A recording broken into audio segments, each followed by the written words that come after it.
ତା ବିମାନ ଭିତରେ କଣ କଣ ରଖିଥିଲା ବାଲ୍ମୀକି କଲା ଗୋଟିଏ ପ୍ରେମ ଭରି ଉଚ୍ଚ ମାୟା ଦେବୀ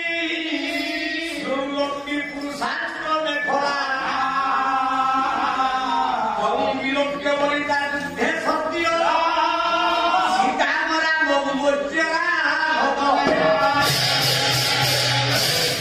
ରାବଣ ଯେତେବେଳେ ଆସିଲା ସୀତା କଣ କରି ପୁଷ୍ପକ ବିମାନରେ ଉଇ ହୁଙ୍କା ଗୁଡାକ ସବୁ ଗୋଟି ଗୋଟି ବସି ରସୁନ ସେଇ ହୁଙ୍କା ମୂଳରେ ଗୋଟିଏ ଗୋଟିଏ ବିଶାଳ ଦ୍ରୁମ ବୋଲି ଗଛ ଲଗେଇଛି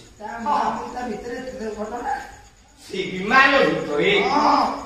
ଚତୁର୍ଦିଗରେ ନାନା ସୁଗନ୍ଧିତ ପୁଷ୍ପ ଗୁଡାକ ପୁଷ୍ପ ଚୟନ କରିବା ପାଇଁ ଗଛ ଗୁଡାକ ଲଗେଇଛି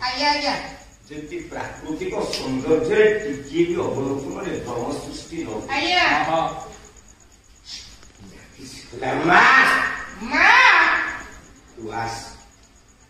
ତାହେଲେ ଏଠି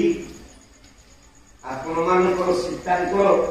ରାବଣ ଉପରେ ସନ୍ଦେହ ରହିବ